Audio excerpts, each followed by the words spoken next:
Welcome to Seeing Green Solutions for Our Daily Lives, the podcast where we spotlight the brands, ideas, and people making it easier to live sustainably every day. Today's episode is part of our Spotlight series, a deep dive into one of our Seeing Green Solutionists of the day. And now, today's solution. Welcome back, everyone, to this deep dive. We're diving into our Seeing Green Spotlight series again. And here, we really like to peel back the layers on the Seeing Green Solutionist of the day. We explore the real, tangible innovations they're bringing, to help all of us live healthier, greener lives day to day. Now, we have definitely talked about apparel sustainability in other deep dives, broadly. But today, we're really zooming in on a specific area, often overlooked maybe, footwear. And honestly, it's a topic that carries a surprisingly heavy environmental footprint. Oh, absolutely. You're spot on. When we talk footwear, the sheer scale of the industry is it's mind-boggling. Way bigger than most people probably imagine. Really? Yeah, just think about this number. In 2024 alone, we're looking at an estimated 24 billion pairs of shoes expected to be produced. 24 billion. Billion. With a B, yeah. To put that into perspective, that works out to roughly 3 pairs for every single person on Earth, assuming they were, distributed equally. Wow. 3 pairs for every man, woman, and child on the planet. That's enormous. It really makes you stop and think about just a sheer volume. But, okay, with that kind of production level, what are we actually talking about in terms of environmental impact? Mm-hmm. Where does the shoe pinch, so to speak? Well, yeah, the problems are they're multifaceted. They span the whole life cycle, right? From raw materials all the way to disposal. Let's maybe start with the end-of-life issue, because that's pretty staggering. Okay. In the U.S. alone, get this, an estimated 300 million pairs of shoes are just tossed out.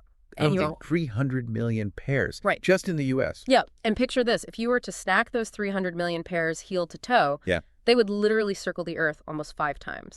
That's a visual that really sticks with you. 5 times around the globe. And like you said, that's just the U.S. So globally. Globally, it's even more stark. We think estimates suggest nearly as many shoes are thrown out as are produced each year, and maybe 90% of those end up buried in landfills, just sitting there. 90%. So what are they made of? What makes them such a, persistent problem once they're in a landfill? That's the core of it, their composition. Many, maybe most, traditional shoes rely heavily on petroleum-based synthetic materials, plastics, or they use leather, and both come with, significant environmental baggage. I'm sorry. Well, petroleum-based stuff. It comes from fossil fuels, right? Big carbon emissions contributor. And they take forever to break down. Centuries, maybe longer. Leather production, on the other hand, it often means really intensive water use, sometimes land clearing for cattle. Plus, it relies on a cocktail of pretty harsh chemicals, especially chromium in the tanning process, that creates really toxic wastewater. Right. So it's not just the sheer number of shoes, but the very materials they're made from. And I imagine the manufacturing process itself adds another layer. Exactly. The whole fashion industry is a major player, right? It accounts for maybe 8 to 10% of global greenhouse gas emissions. This is already huge. It is. And footwear, kind of surprisingly, takes a really substantial slice of that pie, about 20% of the fashion industry's share. Wow. So do the math. Footwear alone is responsible for roughly 2% of global greenhouse gas emissions. 2% from shoes. Yep. And when you think that, air travel contributes maybe 2.5%, it really puts the impact of our shoes into, a stark light. They're kind of silent polluters, but significant ones. That's a perspective shift, I think, for a lot of us. It's easy to overlook. But, here at Seeing Green, we try not to just dwell on the doom and gloom. We're really about spotlighting progress, right? Right. And innovation. The people and companies actively turning these problems into solutions. And thankfully, there are dedicated innovators out there. They're working tirelessly to advance sustainability in footwear. That's the good news. Yeah. They're exploring alternative materials, adopting cleaner manufacturing, designing for real durability, and embracing things like recycling and circularity. And today, we're really excited to spotlight a true leader in this more sustainable approach, a company called Nothing New. Their motto is, better for your feet, better for our world. And, from what we've seen in our research, they really seem to embody that. They absolutely do. Nothing New is, I think, a prime example of a brand showing that you don't have to sacrifice style or quality to be sustainable. In fact, they kind of argue that sustainable products can be superior, and maybe should be. I love that. Okay, so let's dive into their core vision. They talk about making products that do good and look good. Sounds simple enough, maybe, but in an industry with such entrenched practices, how does that actually become a powerful driving force for them? Well, it's definitely more than just a slogan for them. It seems to be like a foundational ethos. Yeah. They put it pretty clearly. We started nothing new to make a positive impact while creating products we love. Their ambition, as they state it, is to be a positive force in our community, our industry, and our world. So it's bigger than just the shoe itself. Exactly. It's not just crafting a sneaker. It's about making every single step, every choice in their business a conscious move towards something better. It really challenges that old idea that, sustainable stuff has to compromise on how it looks or performs. That dedication really comes through, and it sounds like they're not just aiming for good enough green. They talk about pushing the high watermark for sustainability, transparency, integrity in an industry that sometimes gets flack for greenwashing. How do they actually walk that talk? That's a really crucial point, and I think it's where their commitment to the entire life cycle stands out. They emphasize this dedication from our material procurement through our Virtuous Circle exchange program. Okay, so from start to finish. Right. A lot of brands might focus on one thing, maybe just recycled materials or maybe just packaging. Nothing New seems to take this really holistic view, analyzing the whole life cycle, which means they're not just like slapping a green label on something. They seem to be fundamentally trying to redesign the product and their business model from the ground up. Which is much harder. Oh, way harder, but potentially much more impactful. They look at everything, where materials come from, how the shoe is made, what happens when you're done with it, demanding accountability. Right, a complete ecosystem for their product. And it seems their passion is really at that intersection, that sweet spot between beautiful design and sustainable materials. It suggests they believe that if the sustainable option is just as good looking, or maybe even better looking, then people will choose it. Exactly. They've identified that key barrier for consumers, the perceived trade-off. Is it going to look as good? Is it going to last? So their response is to focus like a laser on clean lines, vibrant colors, and luxury quality built with sustainable material. To make it desirable. Make the sustainable choice the desirable choice, not just the virtuous one. Their overarching goal, they say, is we want to leave the world better than we found it, create products people love, and foster the development of sustainable solutions. That's quite a mission. It really challenges that old linear take, make, dispose model of fashion. It does. They're basically saying traditional footwear has actively worsened the world in some ways, and they aim to reverse that. That's a big statement of responsibility. Especially given the scale of the waste problems we talked about earlier. Plastic, shoes, in landfills. And they're open about the challenge, the sort of paradox. They say, no one ever intended for there to be so much plastic waste in the world. And we never intended to launch a sustainable sneaker brand with uppers and laces made entirely out of 100% recycled post-consumer plastic, but here we are. Huh. That's honest. Yeah, it highlights that sometimes the best innovations come from tackling really pressing, maybe unintended consequences. It's like, okay, this is the reality. What are we going to do about it? It sounds like they really are trying to raise the bar. Change expectations for what customers should demand from brands. Not just the product, but the whole package. The environmental, the social impact. That's the sense I get, yeah. They aim to do this by developing best-in-class sustainable products and investing in programs to minimize their footprint. It's that holistic approach again, beyond just the sale, setting a new standard, maybe pushing others to rethink things too. Okay, so the vision is clear. Better for your feet, better for our world. Inspiring stuff. But let's get practical. How do they actually do it? How does that philosophy translate into the actual shoe? Let's talk materials. Construction. What are the tangible innovations here? Right. This is where the rubber meets the road, literally. Okay, so for their canvas-style shoes, they've developed this material called Better Canvas. Better Canvas, okay. It's made from 100% post-consumer recycled plastic, think water bottles, that kind of thing. And importantly, it's Global Recycle Standard certified. GRS certified. What does GRS mean exactly, for those who might not know? Good question. GRS is a pretty rigorous third-party certification. It doesn't just check the recycled content, it also ensures responsible social practices, environmental management, and chemical restrictions throughout the entire production chain. So it's comprehensive? Very. It's kind of the gold standard for transparency and accountability in recycled textiles. Okay, so every pair is Yeah. literally helping divert plastic from waste streams. That's tangible. Yeah. How many bottles are we talking? And what else does this better canvas achieve? So each pair of these sneakers uses the equivalent of about 5.6 plastic water bottles. Ah. Yeah, and the impact goes further. Compared to making traditional cotton canvas sneakers, using better canvas saves over 160 gallons of water per pair. 160 gallons, that's huge. It's a massive saving. And what's really cool is that even though it's made from recycled plastic, it's known for being strong, high tensile strength and holding these really vibrant, bold colors. It proves that recycled doesn't have to mean flimsy or dull. It challenges that old perception.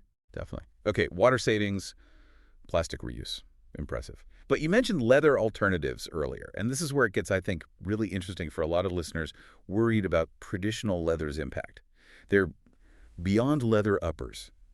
What makes this beyond leather? How does it work? Right, beyond leather. Okay, so these uppers are made from upcycled materials. Specifically, they take leather waste scraps and offcuts from tanneries that would normally just go to landfill. The stuff usually thrown away. Exactly, waste. And they re-engineer it.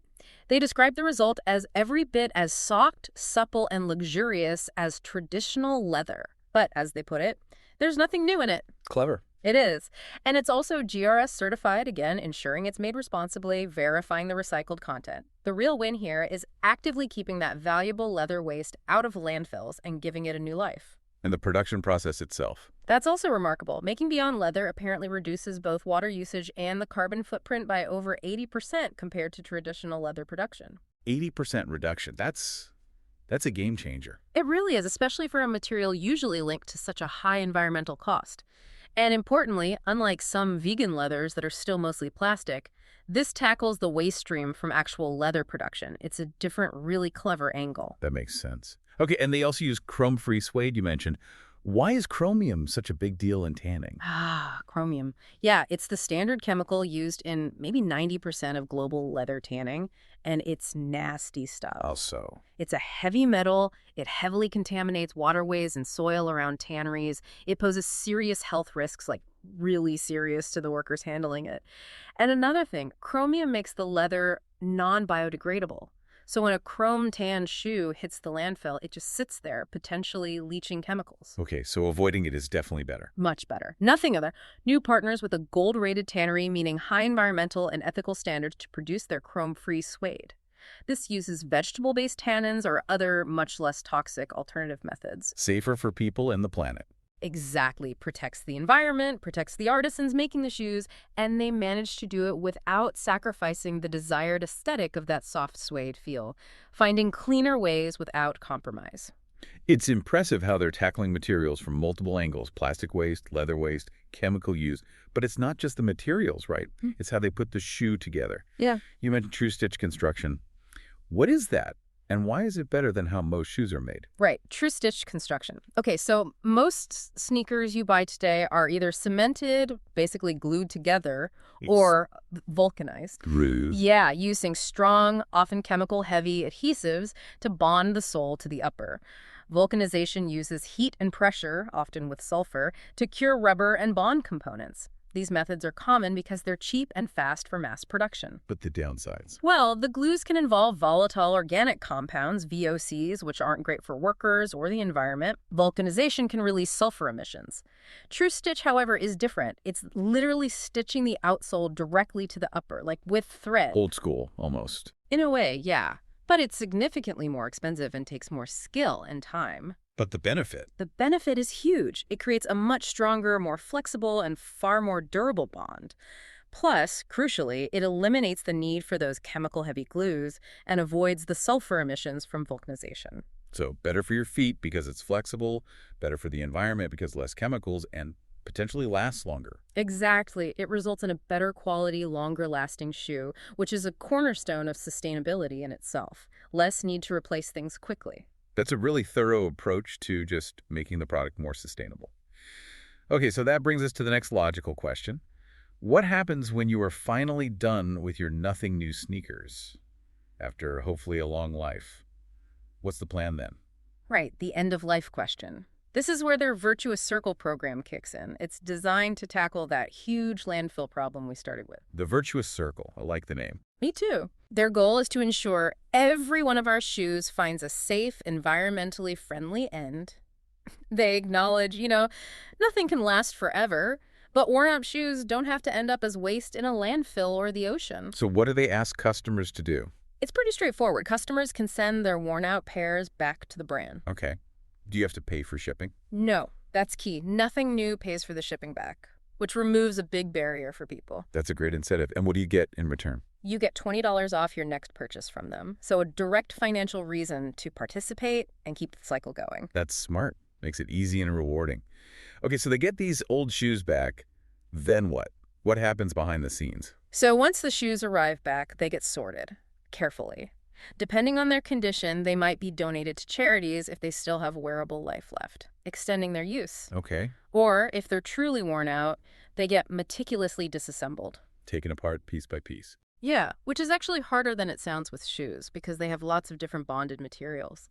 But the goal is to separate the components, the better canvas, the rubber soles, the laces, etc., and put as much of the materials as possible back into the supply chain. Closing the loop. Exactly. Trying to make it a truly circular system, preventing waste, maximizing the use of those resources they work so hard to source sustainably in the first place, making sure valuable stuff doesn't just end up buried forever. That commitment to circularity is really impressive. It goes beyond just making a green product. But, okay, even with recycled materials, clean construction, a take-back program, getting that product made and shipped around the world still has a footprint, right? And this is another area where their approach seems really holistic, addressing those unavoidable emissions and aiming for carbon neutrality. You're absolutely right. That's a critical piece. Even the greenest product involves energy use, transport. It all adds up. Nothing new is very upfront about this. They state, shipping shoes around the world creates carbon dioxide. No hiding from it. So what's their strategy? Their strategy is carbon offsetting. They commit to purchasing carbon offsets from verified emissions reduction projects. And they do this, importantly, from the first pair of shoes shipped. From day one. From day one. The idea behind offsets is basically balancing the scales. They calculate all the CO2 their operations produce. How do they calculate that? It sounds complex. It is complex, and they seem thorough. They do a life cycle assessment, calculating emissions at every step. Sourcing the materials, manufacturing, shipping the shoes, warehousing, even general office operations. Everything. Okay, so they need a total carbon footprint number. Right. Then they invest in projects elsewhere in the world that are proven to either remove that same amount of CO2 from the atmosphere or prevent that amount from being emitted in the first place. And how do we know these offset projects are legit? There's sometimes skepticism about offsets. That's fair skepticism, which is why the verified part is crucial. They specifically use verified projects. This means independent third parties audit these projects to ensure they are real, measurable, permanent, and additional, meaning the reduction wouldn't have happened otherwise. Okay, so there's oversight. What kind of projects are we talking about? They give examples like reforestation projects, planting trees that capture and store carbon, investing in renewable energy like wind farms that displace fossil fuel power, or supporting projects that replace fossil fuels with biofuels in certain industries, things that have a tangible, positive climate impact. So through this calculation and verified offsetting, their stated goal is to neutralize more emissions from the environment than we create in our operations, which results, they say, in a net zero carbon footprint for every shoe we make. Net zero from day one. Yeah. That's a really strong commitment to accountability. It really is. It shows they're thinking about their entire impact, not just the physical product. So if we try and connect this all back to the bigger picture, we started this deep dive talking about the sheer scale of the footwear industry's environmental challenge. And honestly, it can feel a bit overwhelming sometimes. It really can. But exploring Nothing New's approach, their journey, I hope you, listening, are leaving feeling inspired by the work they're doing to genuinely be part of the solution. It feels like a powerful example of how deep innovation and real commitment can actually make a difference. One step at a time, you could say. Nicely put, yeah. And it also makes you think, if one company can achieve this level of, material innovation, circularity, carbon neutrality, what else is possible across the whole industry? Exactly. raises the bar. It does. And while Nothing New is, I agree, a fantastic example, they're not entirely alone. There are other innovators pushing boundaries in sustainable footwear too, and we definitely hope to spotlight more of them in the future. That's great to hear. Yeah, it really underscores how our choices as consumers, when we're informed, can drive significant change. It encourages more brands to adopt these kinds of vital practices. Every decision, really, from what we choose to wear to how it's made and what happens to it afterwards. It all counts. Absolutely. Well said. If you want to learn more about Nothing New and their mission, you can visit them directly at nothingnew.com. And if you're interested in finding more brands, more innovators who are really dedicated to creating a greener, more sustainable world, do explore the Seeing Green website.